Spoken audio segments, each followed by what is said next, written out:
Hey folks, how you doing? I'm Geoff Doner. I am co-creator of ArtHouseTO, and you are watching AHTV.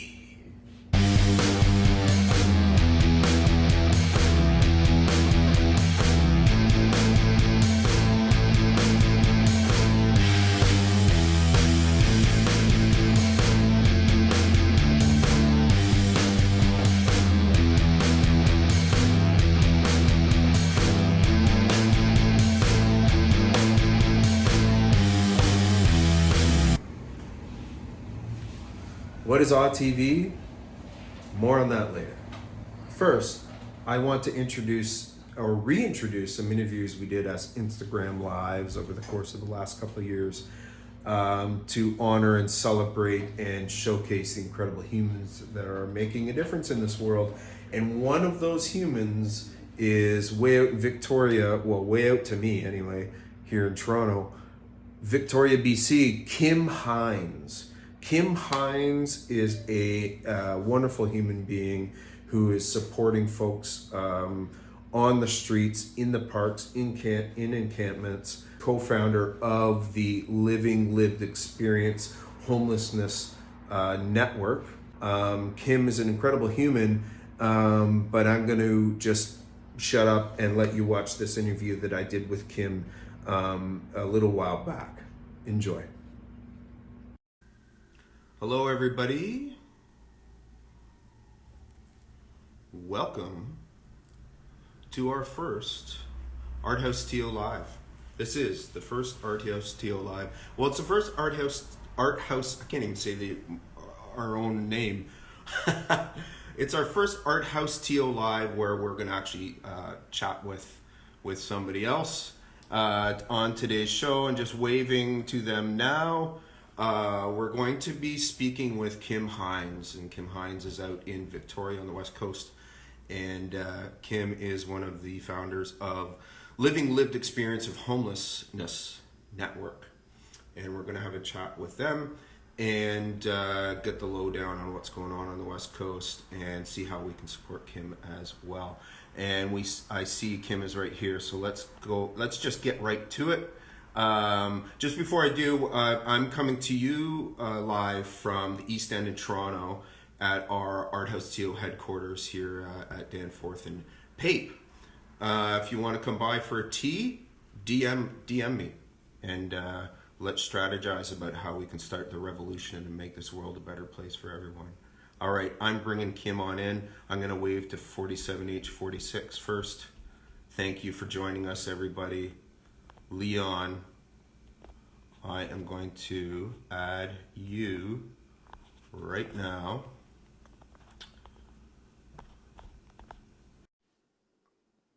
See if I did it right.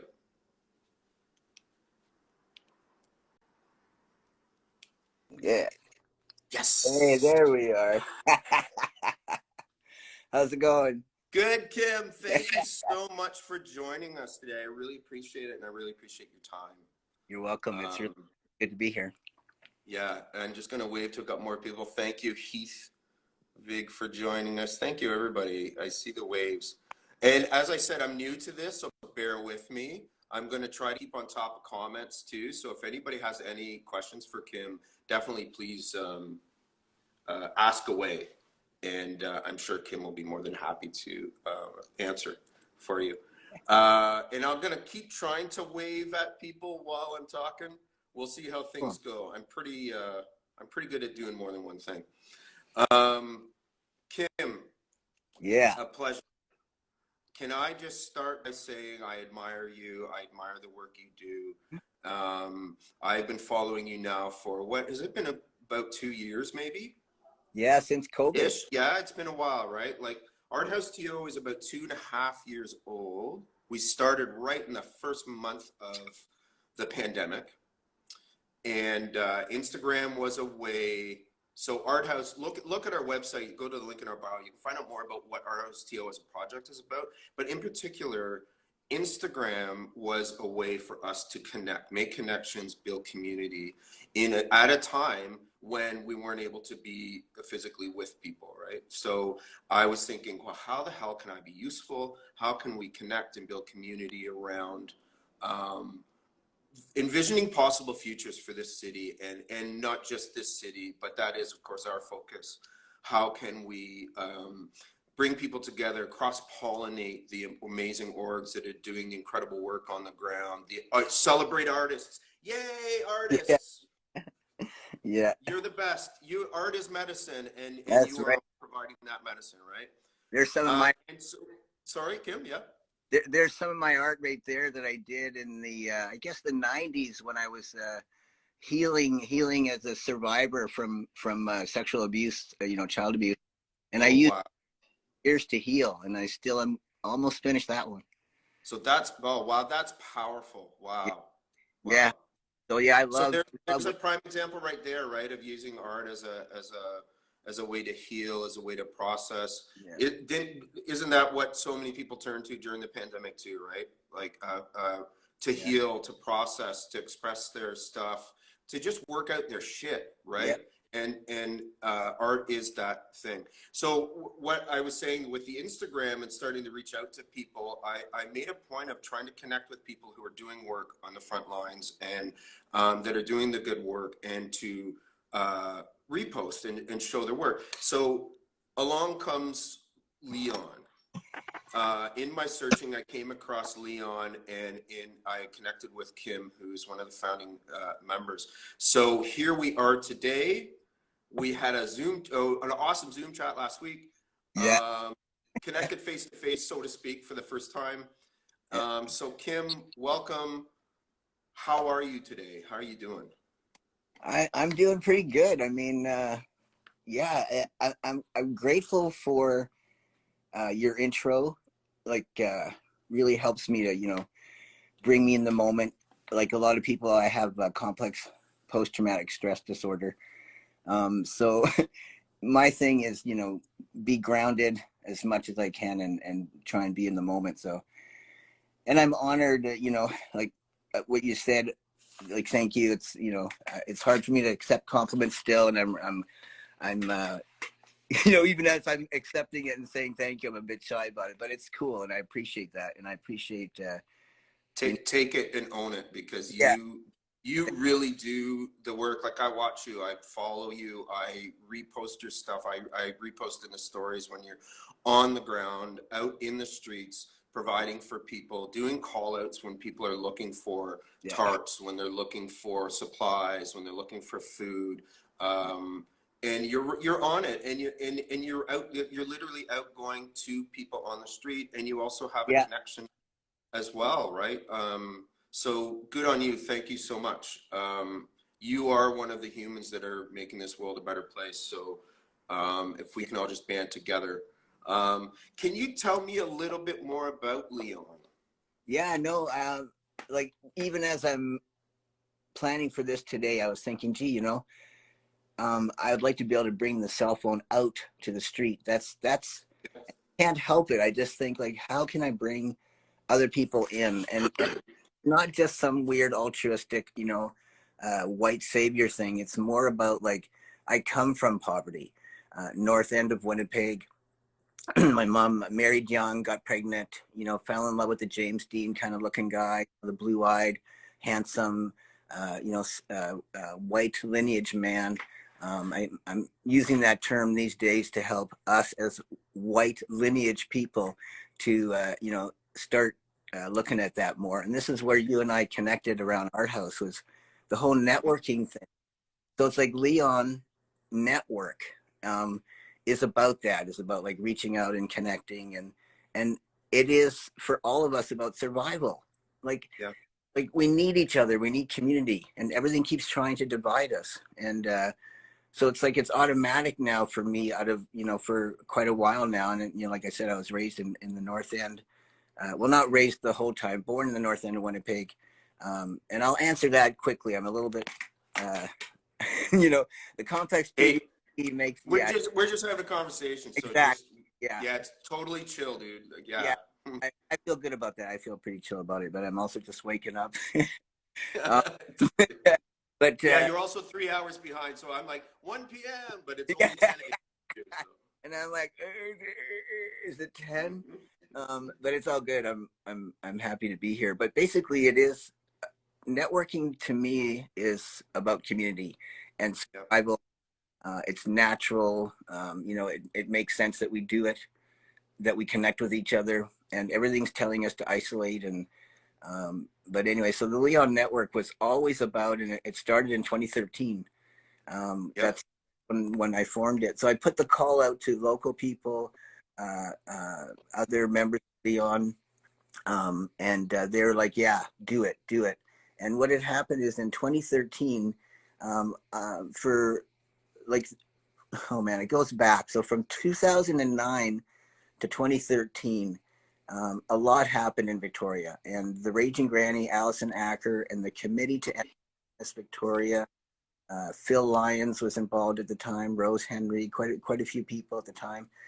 We were in a situation pre-Olympics that was pretty ugly here in Victoria, and so I was inspired, encouraged, told that I should do a film.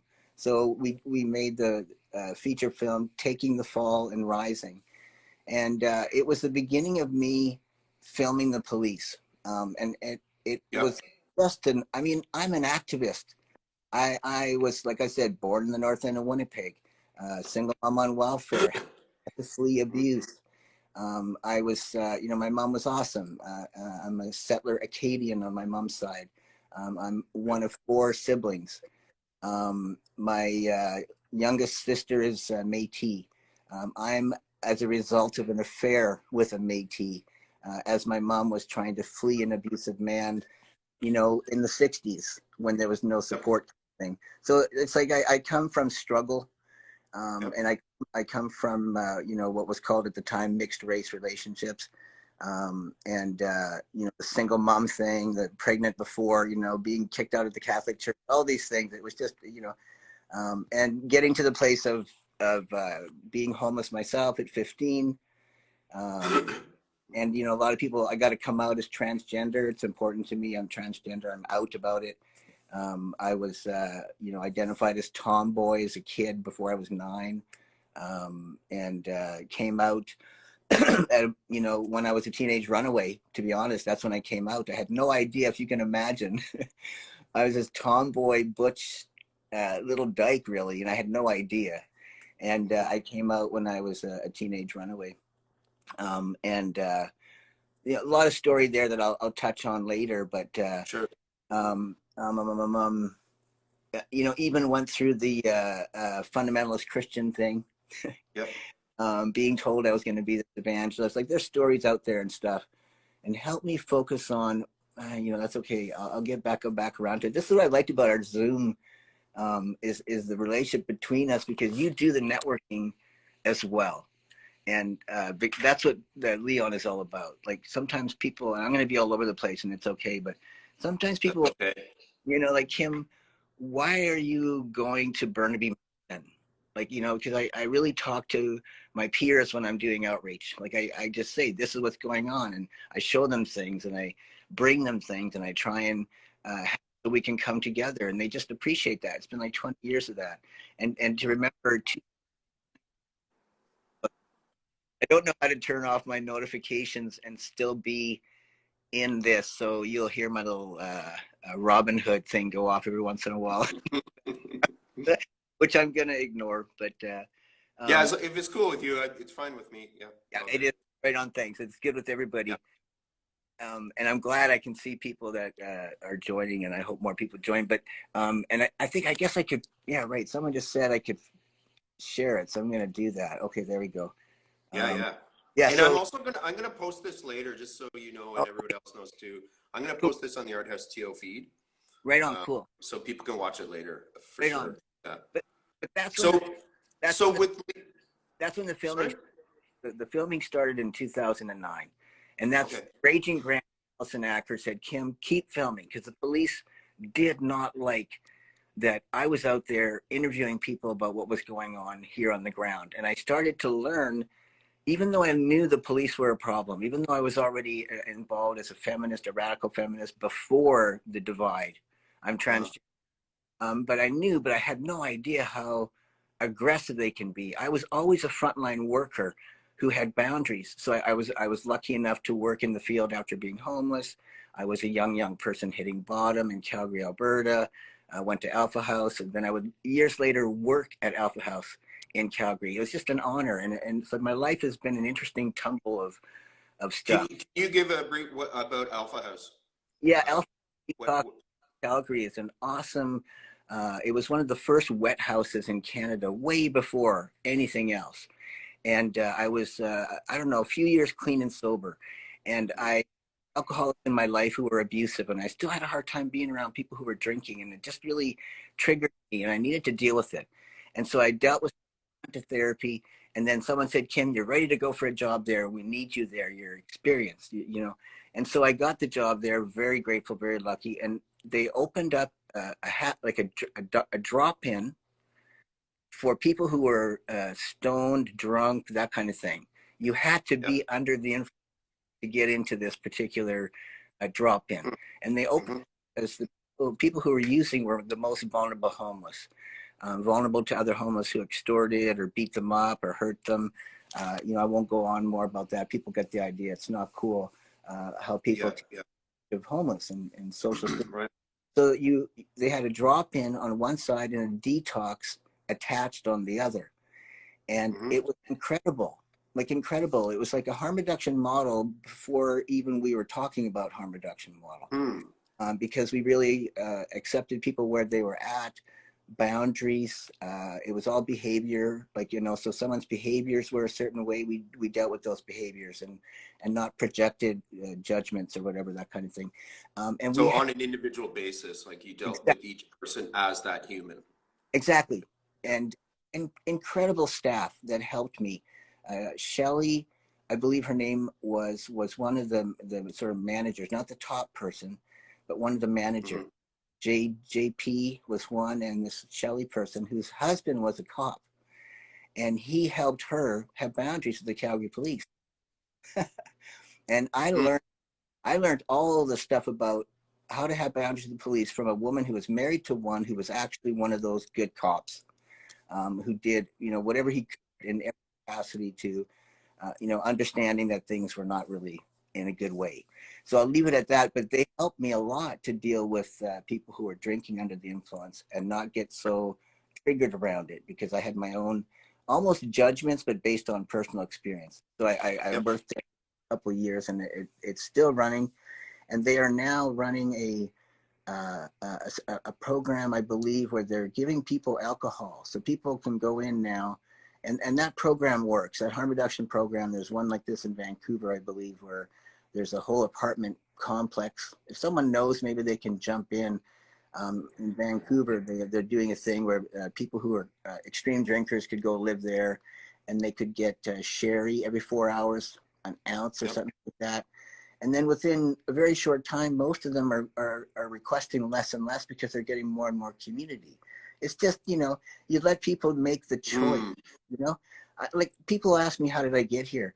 I was in Calgary, a mess. I hit bottom. I was doing elephant tranquilizer. And I didn't know until this super intense city that that's carb fentanyl. And that I overdosed twice on it. And I in my own home, overdose kind of thing, and lucky to be alive. I just dropped it. I wasn't using needles at the time or whatever. And I was a mess, and I was only 22 or something like that. And so I was very young when I went into detox. But the thing is, it was all choice. So I was in a bad way. So a couple of women said, "Come and live in this basement." They totally helped me. I was in such a bad way. I can't even. When I look back, I just think, whoa, like, wow, I can't believe I survived. I mean, it was so unbelievable. I mean, I was doing I don't know, like a lot. Like, it's hard to imagine. But when I went in locally in the last couple of years for a lung thing, because I had walking pneumonia, I had to go in for a lung test, and they gave me fentanyl, carb fentanyl, right in the arm. It's a thing that hospitals give quite a bit, actually. Yeah. I needed 100 milligrams in order to stop coughing, and it freaked out the people. I guess I would learn later in the follow-up appointment, because in the follow-up appointment I said, you know, I'm curious what you gave me. because I didn't have pain for 10 days. Like 10 days, like a week, 10 days, I had no pain. I had a lot of pain in my body every day for years. It's just the way it is. So you notice when you have no pain. And I was like, what did they give me? And then suddenly the day came when all the pain came back. And I was like, what the heck? And there's this rule that says it doesn't live in the body beyond X amount of hours. Well, you know what? Western medicine can't accept what Eastern medicine knows, is that you can't dictate what every body experiences and decide. Because it's all going to be different, right? Depending on what you're, Exactly. But anyways, all these things tied into the fact that bringing it around, I started filming the police in 2009. And Agent Granny Allison Acker was the one who said, you know, because I would get shaky when they'd come and be bully and try to intimidate me. And were you still in Calgary at this point? No, Victoria. So now you're in. Okay, so you get to Victoria. That was something I wanted to ask you, Kym, was the transition from there to there. Yeah, good. And thanks for drawing me back in. You're freaking awesome. I love you for that. I ended up in Alpha House. It's the moderator in me. You're awesome. It's like, oh man, I have a joke there, but I'll wait till later. But okay. But yeah. So how did you? So you were in Calgary, but then you ended up in Victoria. So how did you end up in Victoria? What a transition. So the quick story would be, you know, Alpha House detox. Yep. Treatment, halfway house. Like just treatment, a year of counseling, a year of like just everyday AA, weekly. I mean, I was immersed by choice. These are really important things that people don't have right now. Like as I was laying there, just sick as a dog at my mom's. I would never go to my mom's, but I knew things were not good. I went to my mom's, and as I come to in the bed, like not well. I mean, oh my God, I can't even. Things I was on, okay, besides the carb fentanyl. And she goes, Kimmy, now, do you want to go to a detox? There's people on the phone. Do you want to talk to them? And I was like, yeah. She puts the phone to my ear and they say hello. And they say, yeah, this is Kym Hines. I was so out of it. And they said, would you come to detox? I said, yeah. And they were there in 15 fucking minutes. Okay, wow. I'm not you. My mom had everything already in a bag for me, like toothbrush, toothpaste. The cab came. They helped me down the stairs. They helped me there. I was in the rubber room for 10 days, which was, I guess, unusual. And I think, the youngest person at the time to be in detox. And wow. Someone said to me, because I would come to and I'd be self-hate and I'm going to hell and, you know, I don't care if I die. And I was just so negative. And this person, Vi, her name was Vi. She worked in the detox, and she says to me, somehow, maybe just put all that stuff on the back burner for now. And she was a Baptist or something. No. She always said, Kym, I wasn't a Baptist, but somehow I believe she was a Christian. She said something that made me believe that. And she said that God would be okay with you putting this on the back burner. And I believed her. And anyways, that really did change my life. People just kept giving me options. Do you want to go to treatment? Yeah. Do you want to go to the halfway tree? I mean, it was just like, but nowadays it's like the police are the ones who are going to the street and saying, you know, hey, I can get you into detox, or you're not getting into fucking detox. What the hell? I mean, when I was a kid out there, a teenager, everybody knew to stay away from the police. That's the only thing I didn't know. It was like we just stayed away from them. It was like instinct. We knew. Unbelievable now. And like it's unbelievable what I saw here, just to bring it right to the moment. What I saw in 2020 and why we connected was the extreme of seeing, you know, little BC Housing woman. Finally, BC Housing comes out, and you'll see pictures and videos on my stuff going back to that time. And there's all these police around her, and they're the ones talking to the freaking homeless person. It just blew my mind. Unbelievable. I mean, if Shelly is still alive from Alpha House, like, whoa, like, not cool. And I worked the field for years. Yeah, so those kind of things. And police are generally the point of contact, right? It's not cool. It is escalating situations, causing more trauma, Yeah. causing violence. Yeah. And we see, I mean, we see it in Toronto here too, right? I mean, Yeah. who can forget the violent invasion, I call it, Yeah. on our encampments in Trinity Bellwoods, in Lamport Stadium, Yeah. I think Alexandra Park as well.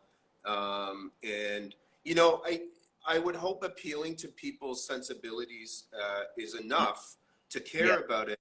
But like, so when on the very day that Trinity Bellwoods was happening, Yeah. I was just so fucking furious, and Yeah. as everyone should be Yeah. about that kind of response. Yeah. And I just went right to town and started doing math, and that was my post on that afternoon. Was I'm just going to do all the math. How much does this actually cost? Because some people need to hear that, right? Like, Totally. they need to hear that, well, this is your money, it's taxpayer money. I'm sorry I have to bring this up, that caring for people is not enough, but okay, so it's over $2 million, over 3 encampments, over $2 million of taxpayers' money to violently traumatize and evict people who are now going to have irreparable damage done from that incident alone. Yep.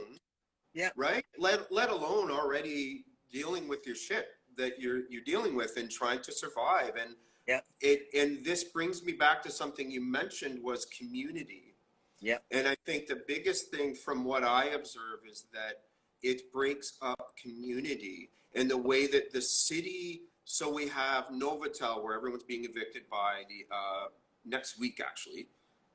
People are getting evicted from there. These are the responses of the city. Let's put people in hotels. We'll isolate them. Nobody can commune. You break up a community that's already there. I think that's missing from that conversation, right? It's not just here's a roof over your head. Here's a community that was already established there, and a community of support that you just fucking blitzkrieg and just completely decimated. Yep. And now how does that help people, right? Like, why not build on what's already there? And you know, I mean, I know I'm preaching to the choir here. Like, it's No, but it's so good to talk about it.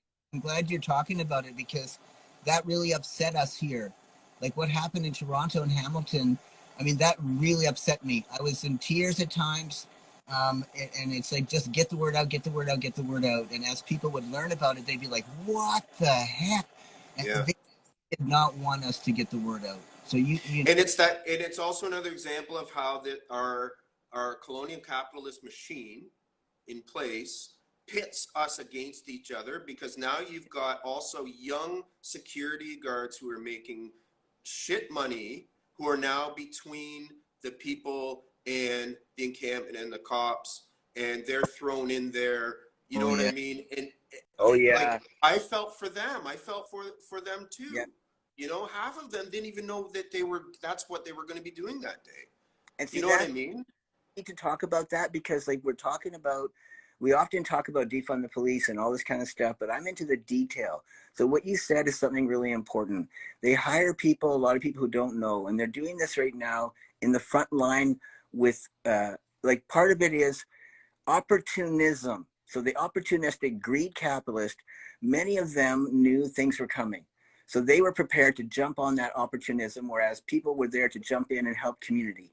And that was awesome, and it still is. It still is the best thing to get out. And much love to everybody, right, who came out and continues to do so. A lot of people did. Like, I mean, the first time I went out here in 2020, you know, I went through the AIDS crisis. It was a difficult time. We learned a lot, and then there's, you know, since then there were other crises, you know, so I knew enough to be right out in the backyard the day they shut the door on everybody. And in Victoria, it happened everywhere in Canada, slowly in different times, but it did. The doors were shut on all of the unhoused people, period. Stop there. And they had no services ready. But all those opportunistic greed people were ready to do what they did, and they moved ahead with their stuff. So it was really, community ended up, you know, doing what it did. And I just want to say kudos to Reverend Allen. Ben is it. So when I went out there on Pandora, it was like just wow,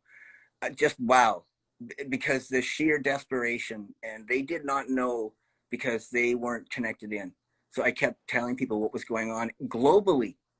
and then I would do it every day. But that first day I go out and have the gloves, and I was out there just like, trying to be really aware and careful, and boom, suddenly there's Ben Nissen right in front of me. And I was like, Ben, he's like, Kym. And we've known each other through environmental movement and learning about Indigenous, sovereignty, learning about, that whole struggle, learning, because I always came from a radical feminist, anarcha-feminist base, Mm-hmm. and moved here to Victoria. So I was from Calgary, hitting bottom, going through all that clean and sober, getting those jobs, getting a job working fire tower. I needed some sanity. I needed some downtime. I had years of just whoa, like just years and years and years and years and years, and I needed to go away. And I did 3 years of I've actually had dreams of working that job. Oh, it Just was to be up in the middle of nowhere and above the trees, and it was just I mean, awesome. I know it's a job, you've got a responsibility there, but also It was maybe a awesome. nice retreat too, eh?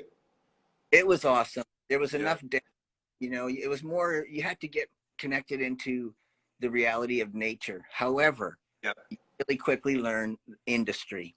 So that's what changed me about environmental.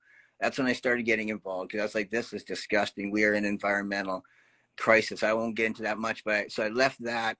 And then I needed more class awareness. Mm-hmm. So, and I was, and like, I just need to, and I wasn't getting it there in Calgary.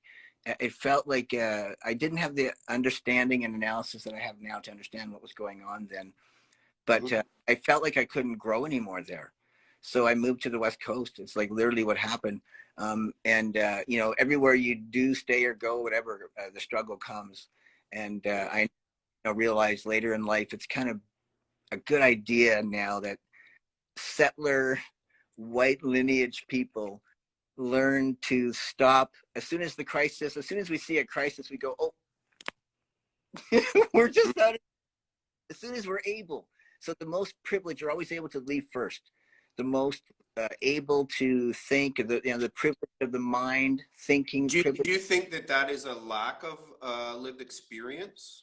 No, it's well, What do you think it is? Like, why? it's what happens to the colonized mind, and we Okay. have generations to heal intergenerational trauma. Like me, I mean, Mm-hmm. my family showed up here in 1634 or 38, one of those two boats that came in. I think it was the second one. I have a Yeah. memory issue. I figured it out, and I'm a Burke Acadian on my mom's side. Her mamere, my mamere was a Pilan Pelin, and going back to Burke's, like it's just one of those things. Mm-hmm. And my sister, Métis, Leonard Lavalley is her dad, and I was from an affair, Tommy Gladue, and Tommy Gladue and Leonard Lavalley were best friends. And it's a weird Shakespearean story because my sister is 6 years younger than me. So when I was maybe 3, my mom was trying to flee an abusive man in Winnipeg. She was a little 5'2" Acadian, and there was no services, so she just kept building community around her, and she ended up going to the bars. And Leonard, Tommy was just a really good, gentle, loving, big man who did not put up with abusive people. Like he was a big Métis, Tommy Gladue, musician, singer. And I have photos of him. I'll see if I can grab it when you chat next. But it was an affair, and it was what it was. And 6 years later, my mom still was struggling, but she finally fleed Bob. But Mm-hmm. then Leonard, and he was another really good man who didn't put up with bad men, violent men, that kind of thing. And they were known in the North End of Winnipeg, and they sang together. They were sort of Johnny Cash, Men in Black type guys. Well, Leonard was more Men in Black, and Tommy was more the 1950s Western musician. Yeah. Those where they all dress up in all those bright polyester. But they're, really, yeah. Mm-hmm. So that was my dad. But I can't claim Métis ancestry. I'm not, Mm-hmm. one of those things. I've done what I can to try and reach out to the family. It's just most difficult. I haven't been able to, and that's fine. I tell the story what it is. I know who my mom is. I tell the story as it is. I don't, I wasn't even raised Acadian. I found out when Mayor died that we were Acadian, and I was like, "What's that?" And that was the beginning of that story. But So yeah, let's go to now. yeah. So I came here as a class. Yeah. Tell me a little bit about what you're doing at the moment with Yeah, on the streets too, because as I mentioned, you're very active, you're very busy, yeah, supporting. So can you tell me a little bit about that and the work that you're doing right now?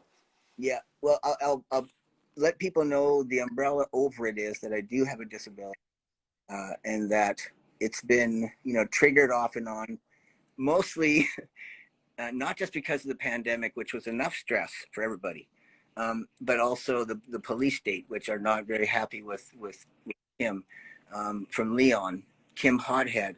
So I'm known as Hothead, which is hot-headed about injustice. And it comes from Hothead Python, the comic Hothead Python. And it's written by a lesbian animator. And when I was in therapy, counseling for being a child abuse survivor of sexual abuse, and having to survive and flee and get away from so many, you know, unhealthy males, and some females as well, unfortunately, but predominantly men.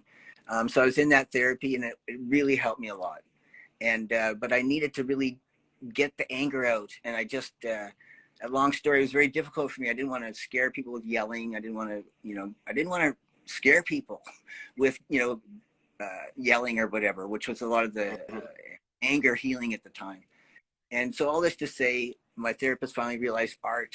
It's going to be art, and it was art. She helped me to get into art and become an artist. But And that was starting with like painting, like yeah, painting and painting. like it was feminist women really helped.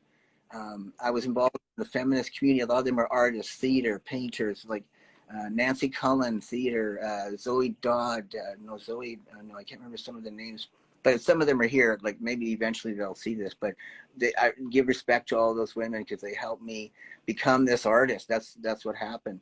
I'm losing my train of thought a bit, but about what's happening now, the police and stuff. Yeah, Yeah, and just a bit more so the viewers can understand a yeah, bit more what you're yeah, doing, like on the yeah, daily, you know, yeah. like So even just basically, a typical day, like when I was talking to you just last week, and you were saying I'm oh, out oh, doing a drug check, I'm checking on OD and people on the streets and making sure, like even right. just that day, like just to give it a sort of a window. Yeah, so I don't. Okay, yeah, I'll give you a window like that kind of a window. So we had this crisis going on suddenly when I was out on my bike. So I involved myself. Police were running all over the place, so I pay attention to what's going on, and I'm able to. So I'm not, you know, running to a job or whatever. But so I just paid attention and found out that we were in an overdose crisis, and I can't help but notice that the first overdose in Centennial Square had probably about 5 or 6 bylaw around the situation. You had the ambulance people, maybe 4 by a couple police, and the person's lying there. By the time I get there, I realize they're okay. It's like, you know, your heart rate goes back down a bit. The person is surviving, but they all continue to stand there, and you see it in the video I post on Instagram. And the paramedics leave and all that. The ambulance leaves, and the bylaws stay and stay and stay. And it's just like, like it's like we, in all the years I worked frontline, we could never get 24/7 funding. But these police keep pushing and pushing and pushing, and the police state apparatus keep pushing, and they're just like they're what do you call it, infiltrating, and like they're infiltrating everything. And it's like, I don't know how to say it better than this, and my apologies, but they're pissing their blue line on other people's territory. You know, that's BC Housing. Let her talk. Maybe stand back, and if she needs you, she'll ask for help. Privacy, like give Yeah. respect. But do you think that's because sort of as a society we have propped up the police so much as being this all and everything response to everything, and they play on that too, right? Like Well, they where they have the authority to stick their face in wherever they feel they can, whether they're needed or not, whether it's yeah, helpful or harmful, yeah, and it's also accepted in a way, right? Like, well, they're the yeah. cops, that's their job. Well, is it? I mean, Yeah, it certainly shouldn't be. No, but see, what I see is that it's like, what came first, the chicken or the egg? So we got to look at that, in my opinion. So it's their job to infiltrate. That's what they do. They're propaganda specialists. I think that there's been a continuing, like when I started at the history. So I'm involved in the frontline outreach because I was lived experience and I worked frontline for years. So I'm not going to stop till I die. I'm going to go down helping. You know, I'm not into this, you know, go down fighting. I mean, you know, yeah, if they come at me, I have to fight. But, you know, since 2020, I have been in about 4 physical altercations. I'm 61 today, and I was never in any physical altercations before 2020. And all police state, real estate, gas and oil, military state, you know, Islamophobic, misogynist, sexist, white supremacist, frickin' police state people. I mean, that is the truth. That is what we had to deal with in 2020 in a way. But before then, someone said, Kym, check out this book, Zapatista book, Marcos, come on down, you know, all their talks. It just moved me. Loving, beautiful, loving people, like just incredible, all like just defensive, trying to, you know, like everything that happened there, like just everything. Like just think about that. And it sort of helped me start on a particular path of thinking about history, because he kept bringing up particular greed, capitalism, and things that I related to and understood. But then someone said this other book about where did all the Nazis go after Second World War? They infiltrated, they hid, they went here, there, and everywhere. And even though all these Hollywood movies are like, you know, oh, sleeper people are going to wake up, suddenly defend, even though people like me saw that, like, I'm going to wake up and suddenly defend the community, like from how we got white supremacist Nazis who think that's about them. So we had January 6th. And here in Victoria, we had people who were Trump, Islamophobe type people suddenly emboldened from 2016 on and 2020. And thank goodness all this community came out. And look at the police force that had to come out for people who loved and cared, like loving and caring for unhoused. So I just wanted to say that the thing about the police state, people are lifting it up because of fear, years and years and years of them infiltrating. But when I worked in the field at Alpha House, I was trained to have boundaries professionally with the police, protect the client's privilege, protect their privacy. Don't ever talk to other people about a client. It's just so important. Right. And I felt strictness and never in a high and mighty way, but just kind of like I'd say, I can't talk about Geoff. You know, I can't talk about Geoff, but how are you? Or if a police comes and says, like, where's Geoff? Like, you know, come on, I can't tell you about that. Do you think it would be helpful for the more general populace to understand the origins of police, particularly the RCMP? Absolutely.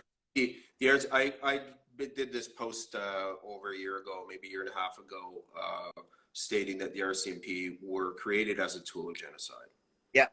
And they were, right? I mean, and it's hard for people to grapple that, but it's true, because they were created to make way for our expansion. And when I say our expansion, I do say European. My ancestors as well. Yeah. You know, my family were heavily involved in the church as well, and you know, there's a lot that I need to come to terms with myself with that. But the origins of police and the origins of RCMP were not the origins were not that we're going to serve and protect people. That came later as I think a kind of a whitewash, right? Like how can we make ourselves look good and justify these overinflated, bloated budgets that we get, including in this city where we're talking. John Tory talks about well, he's on the police services board, by the way. But where are we going to get this money for this? And talking to the federal government, we need more money for services, and yet we're looking at the police budget going, hello, there's your answer right there. There's your money. There's your money. You know, stop policing people, invest in communities, and invest in the foundation, so everyone at the very least has a house, they've got food, they've got community, We don't need the cops for that. We don't need cops Yeah. for 90% of what they do, you know? And it blows my mind that no matter how much advocacy happens on the ground level, for example, one thing we talked about last week, during I think it was in the same year of all those invasions of the encampments, there was a thing called a path forward that was put together by, if I'm not mistaken, Diana McNally and a few others. Maybe someone can correct me on that. And it was basically people on the ground working on on the front lines, putting together a doc, making it easy. Here it is. Here is laid out. Here are the solutions. Here's what you need to do. We've made it easy for you. And John Tory wouldn't even table it. He wouldn't even look at it. Oh yeah. You know what I mean? So like, I know you understand this too, but I feel like I saw a tweet the other day where someone said, "Stop sending me petitions. Stop telling me to scream at our premier. Stop. We've been doing this and doing this and doing this and doing this. What has changed? Nothing has changed." Well, so of course, people have lost faith in our complete governance system. I have too. Oh yeah. You know. Well, we so who do we turn to if we do all the things we do legally? We do it by the law. We do it by the book. We petition. We appeal. Here we are with John Tory again for another 3 years. Nothing has changed. He now has strong mayor powers, which means 30% of the council need to agree on what he says. So where has all that gotten us?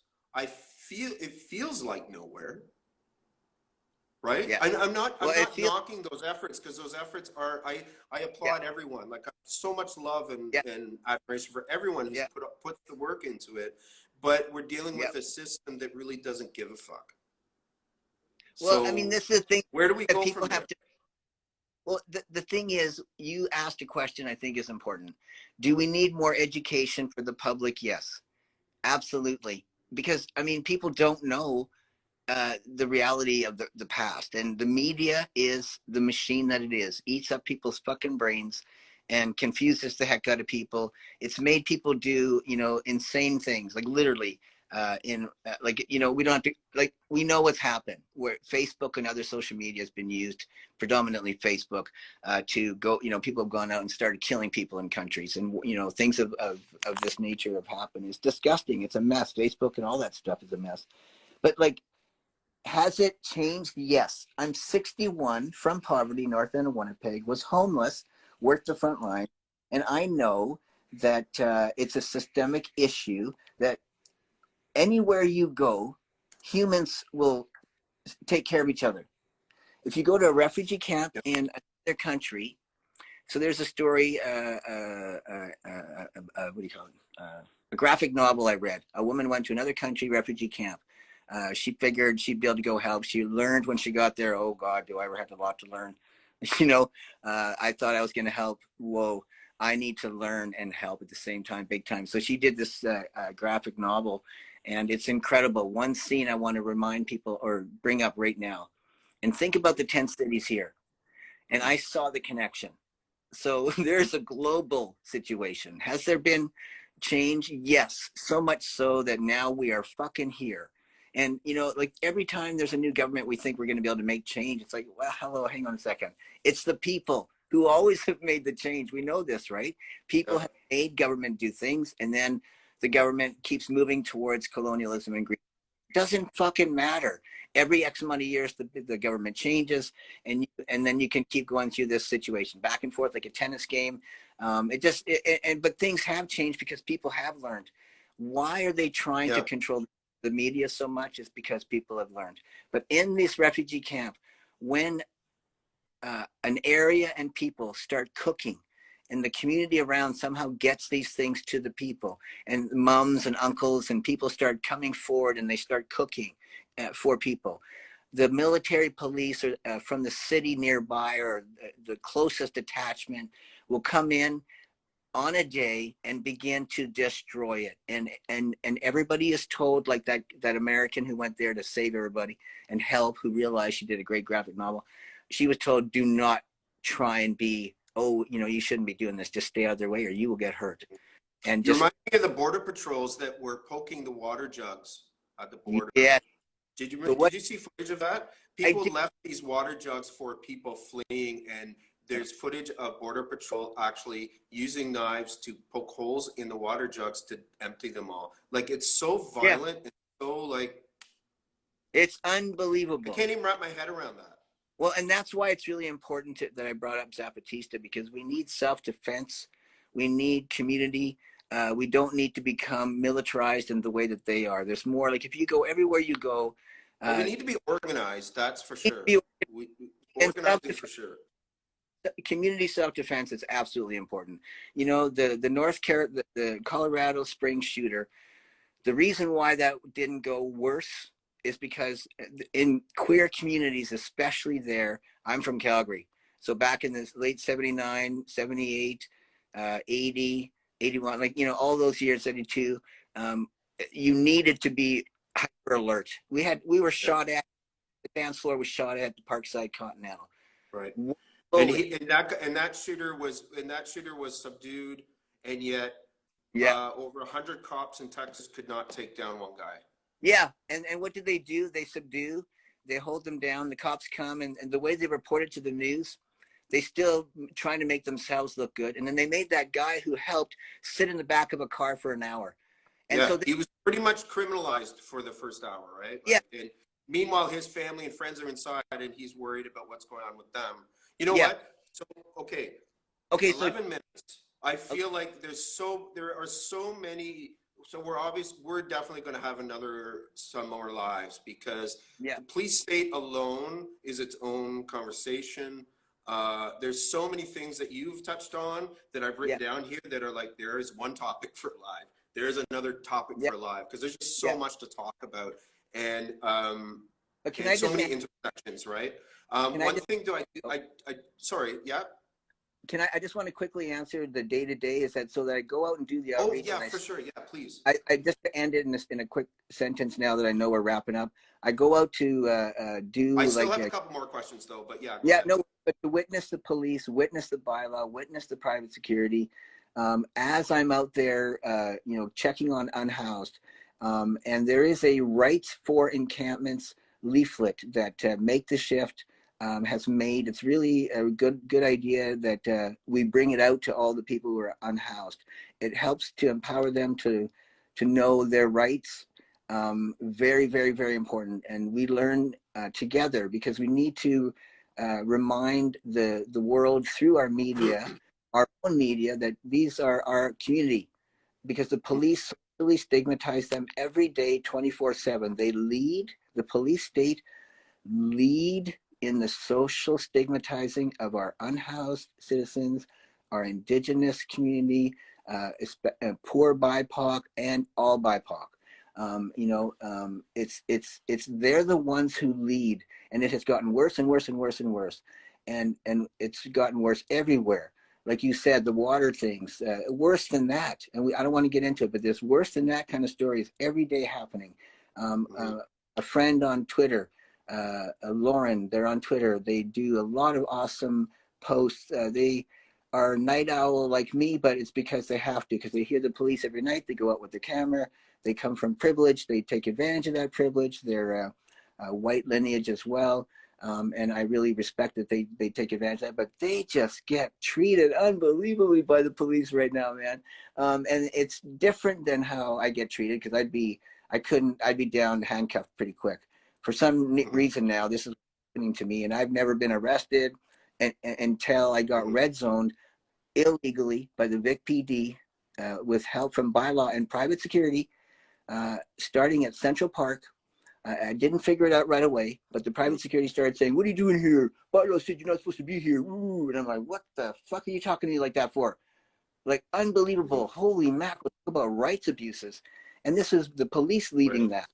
And then they moved the tent city to a parking lot, because of the flood, and they were mad at me and Krista Loughton for letting the world know about how the people were, the condition of them. I Right. called the police goons. They didn't like that.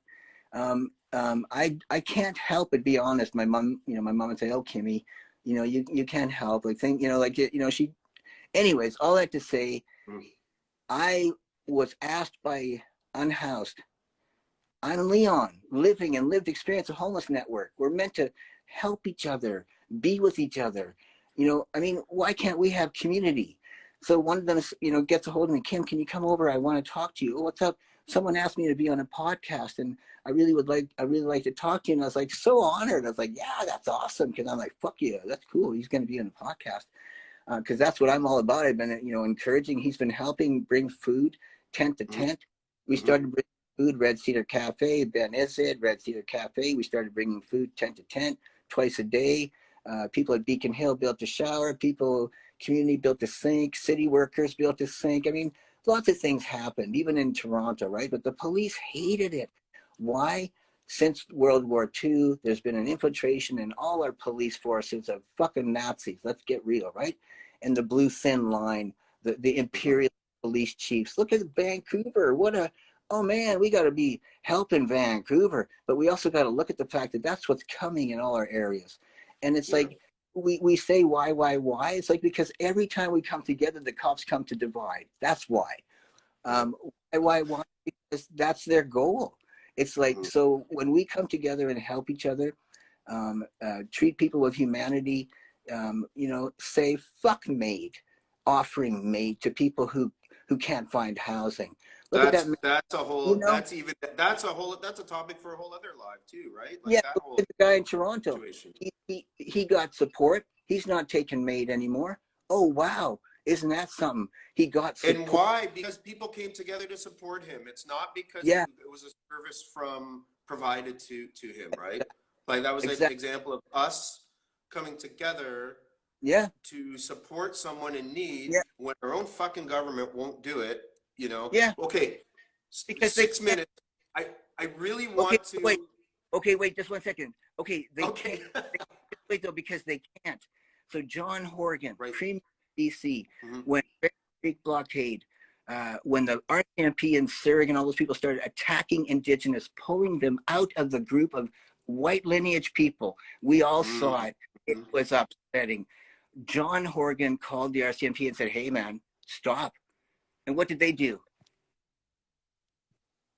That's what they did to the Premier of BC. He ended up, I'm not kidding, okay? He ended up looking into what he can do because RCMP are not listening to him.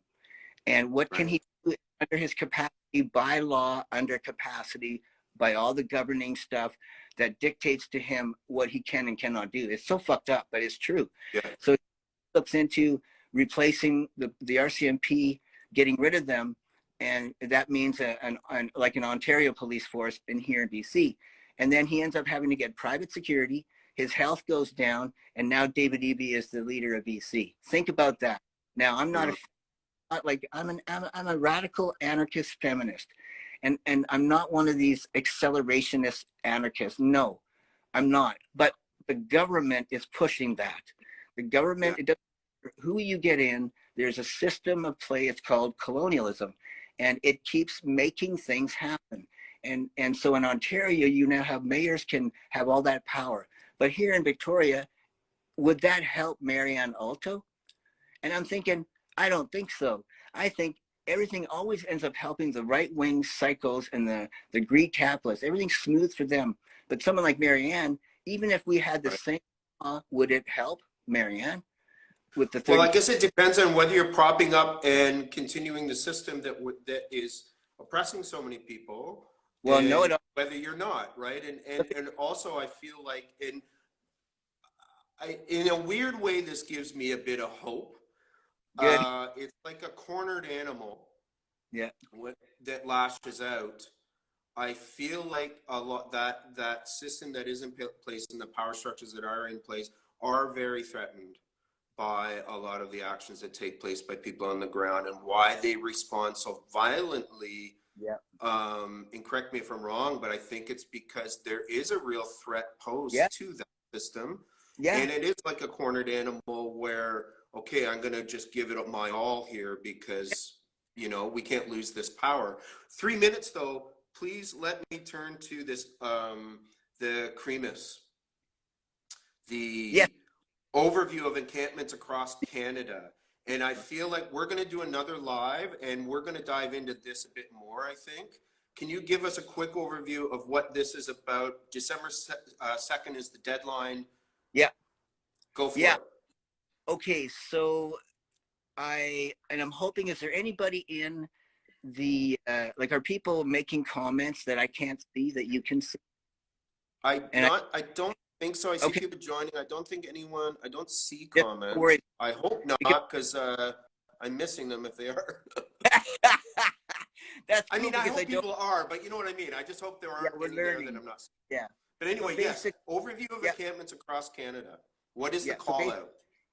the federal housing person whose name, if you can look at the call out there, my memory with my two overdoses is bad, but the awesome woman who we are really lucky to have in that position of the federal housing advocate, her and that sort of community of people. I've seen different names from the homeless hub and that kind of thing. Legal type people. Make the Shift. Make the Shift is a movement that came out of Elena Farrar, who Yep. is Ottawa. She was the UN rapporteur in for housing, and in a feminist Palestinian. She has Palestinian lineage. Yep. Her understanding, organizing, Canadian organizing, like, just unbelievable. She started a movement based on a film and her work. So the film is Push the film, and they have a podcast called Pushback Talks, and I Okay. highly recommend it. Push the film and Pushback Talks, just so that we can all get caught up with the greed capitalist global housing crisis, the real estate crisis, exactly why, where it's coming from, what we can do about it. And you're absolutely right. Like, there is a lot of organizing happening that we never hear about. Okay, Mm. I went to Ukraine to help. He thought he might have to help fight. He understood the big picture, that Mm-hmm. this is a US problem, a UN problem. They're fighting in other people's territory. They should all fucking leave the Ukraine alone, but they're not gonna. And we know this now. But anyway, so he went there to help. He ended up just building, which is awesome for him, for his heart. It was good that he didn't have to use a gun, Mm-hmm. but he was willing to. But he ended up building. He would see the Nazi people within the ranks of the Ukrainian army, and he would see the non-Nazi people, and Mm-hmm. they're aware of having these men there. Mm. And there's way more of that than the media wants us to know. Yeah. Things are Can getting, I bring? Can I? Sorry. yeah, Can I? bring it back. Want people to know more about Cream. So it's Yeah, so cremis.ca. It's cremis.ca. that I have to learn more about myself, but I think it's the body that is helping host the event. It feels, Yes. Okay. it feels connected to And there's the webinar coming up on December 2nd. It's on December 2nd, and I was honored to be asked by Joe Hermer to be on, and as a guest. I was very honored, and part of that is because of the work on the ground that I do, and what's happened with me is becoming a bullseye on my back. I'm in court January 19th for rare bylaw offenses. Remember, I told you I was illegally red zoned, and they've been all over me. Yes. They don't want me out there, and I come out with these rights to encampments leaflets, and they get upset with me. They're trying to build a file on me. It's the weirdest experience to Right. have. But anyway, so this event, But you're circulating these leaflets as a way for unhoused folks to know their rights and to know where they totally, stand, and yeah, what they can say to the cops or what they don't have to say. yeah, and to Yeah. community, well, for community to know. So both things. This is why the police don't like me. I'm about networking. So a lot of community don't know our rights. We don't know the rights of unhoused because we see the police all over them. Look what happened in Hamilton. That made an impression upon on people. Seeing people of color, those young Black Muslim women being attacked and hurt and abused, like assaulted by the state, and what Yeah. that does to people's mind to make them fear, because they actually think the police are still there to protect them. So there's a Yeah. weird thing right now that the police are freaked out because more people are hearing and understanding that the police are not there to protect us. More people, so they want to stop our voice. So, you know, the thing about being brave and just being loving and being smart with the security culture. Like I try and say to people, come out with me, come out with me, come out with me. We need Yeah. each other. You know, we're dealing with different times now. Okay. Hmm. Like, you know that So I carry a, I've got a comment. So articulating survival. It's art.iculating survival. Thank you so much for joining us. all We've right. actually sort of Okay. DM'd each other back and forth over the time, and they want to know where they can access this leaflet. Yeah. So on my Leon page, and I'm grabbing the leaflet now, but on my Leon page, I have the exact detail of how to get that leaflet. Here it is. So it's easy to get, and they will email you a PDF, and it's basically it's email them at info@maketheshift.org. So Okay. info at maketheshift.org. They're on Twitter. They're also on Instagram, Make the Shift. So, and they will email it. Yes, And, follow them for sure. Yeah, yeah, follow folks. Follow Leon as well. It's LLEOHN. yeah. I think we are. Oh, man, I feel so. You're very welcome. Articulating survival. And thank you for what you do too. By the way, please follow Yeah. art.iculating survival. They do amazing work with arts-based stuff here in the Oh, city. oh, and I want to say hi to Colin. I just figured out finally to get in there. Everybody, I'm sorry. It's really good that you joined us. This is awesome. And this is Geoff Doner. Um, uh, right on, man. Yeah, sorry, I just figured out how to. No, it's all good. So we've got, so Leon, Yeah, follow Make the Shift. I think it might yeah. be, there might be an underscore in there somewhere with the Make the Shift. But They are. search them Yeah, out. We're gonna do another live, okay, yeah, Kym? yeah, We're just gonna continue this conversation in our next live. yeah. Folks, I just to let you know, ArtHouseTO is going to start doing lives every week. We're going to be showcasing different people, the people that we've been reposting on ArtHouseTO, artists, people working in social equity, social justice, food, Yeah. food equity, harm reduction. There's so many. Oh my God! Like, I'm overwhelmed by the amount of amazing humans that we've connected with over the last 2.5 years of this account. And we are working on some ideas too on moving forward.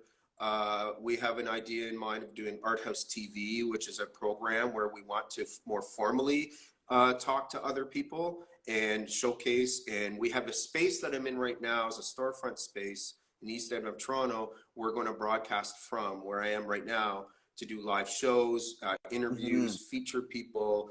So stay tuned for all of that. Kym, final words. Um. Okay. Yeah. So thank you for helping with this because Leon's been asked to do live, but I had no freaking idea how. And I'm seeing how it's pretty easy.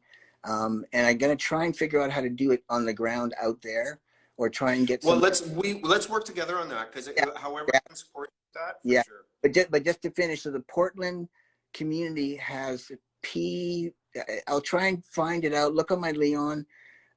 Portland community has an incredible community who go out and they build tents and they build, up the community to go out and bring these things to the unhoused.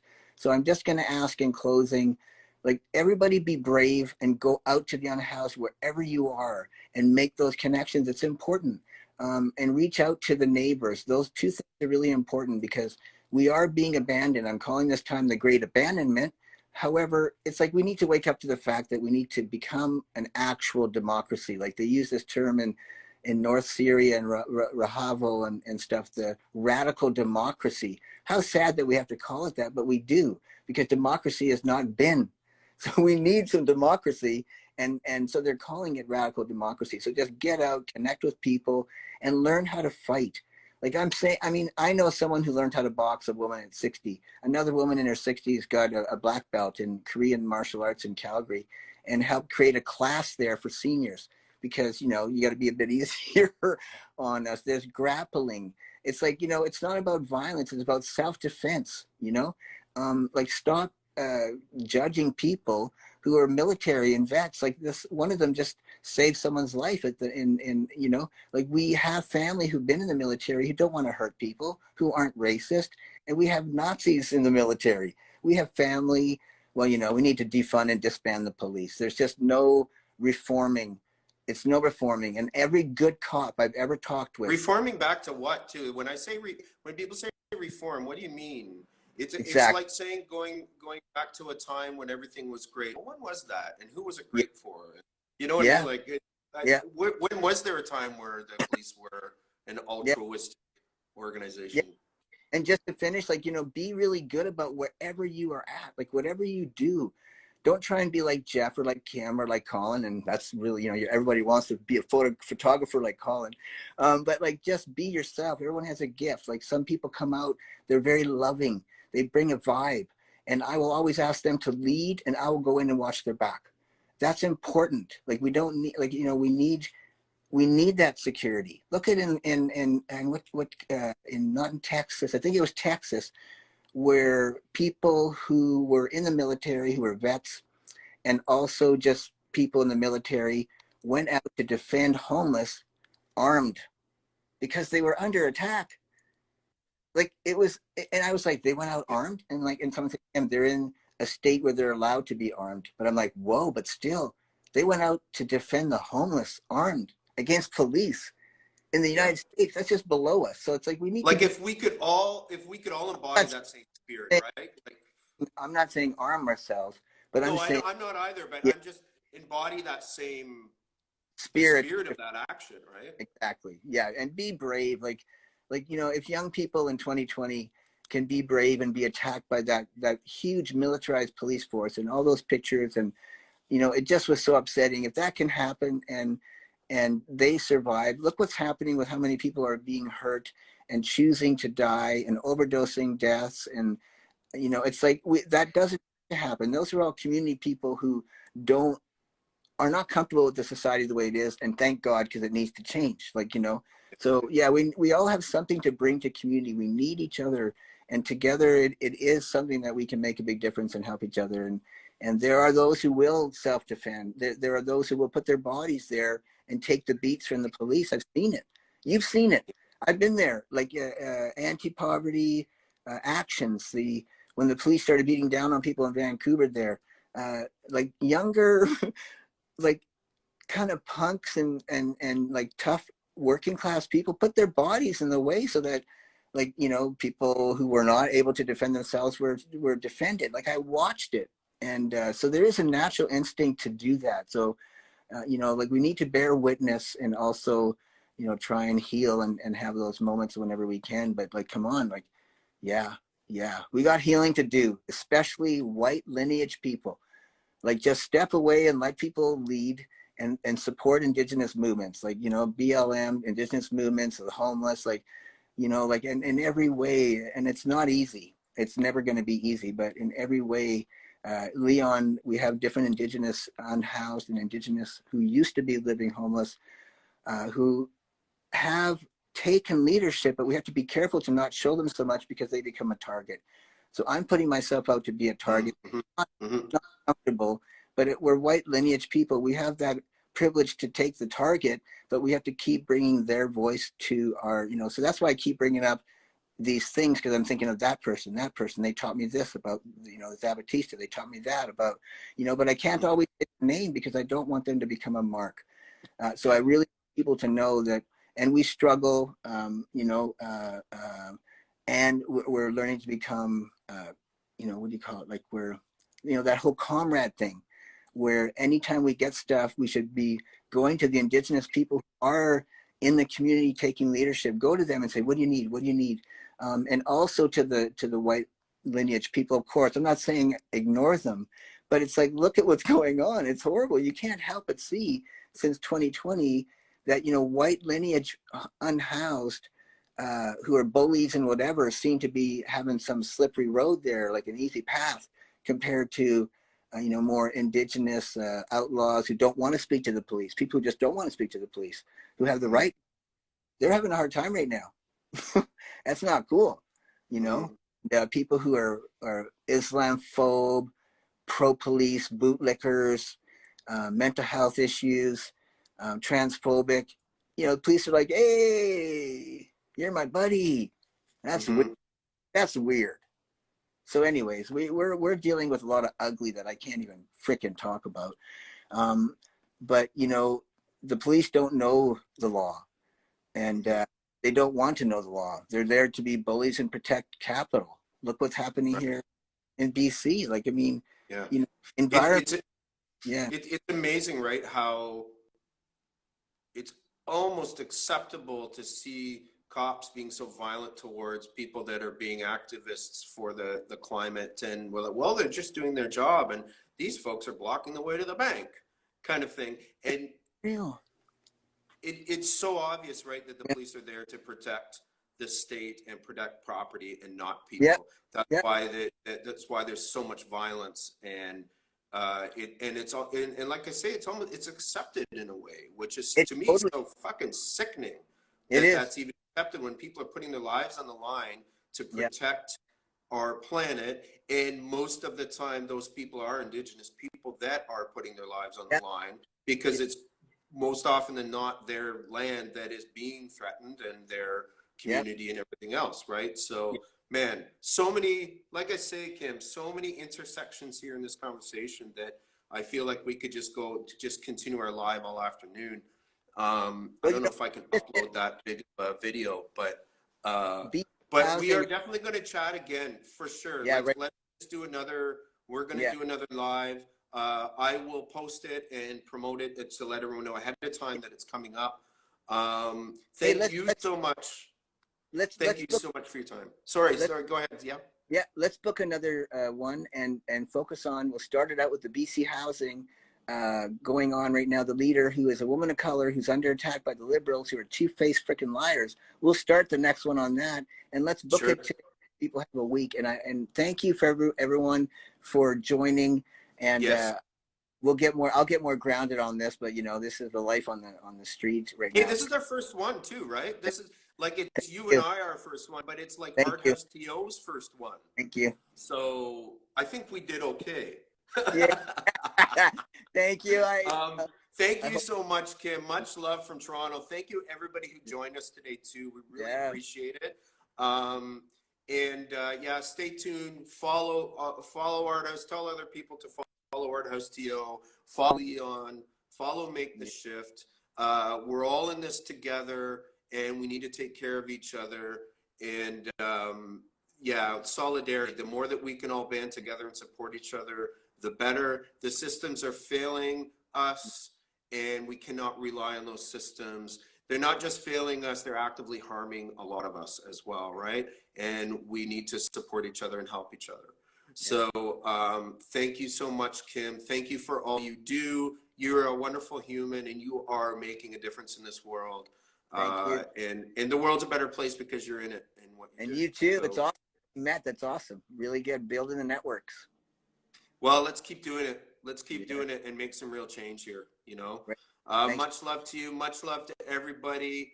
Yeah. Enjoy the rest of your afternoon, and stay tuned for some more Insta Lives from the Art House TO. All right. Signing off. Much Yeah. love, everybody. That's awesome.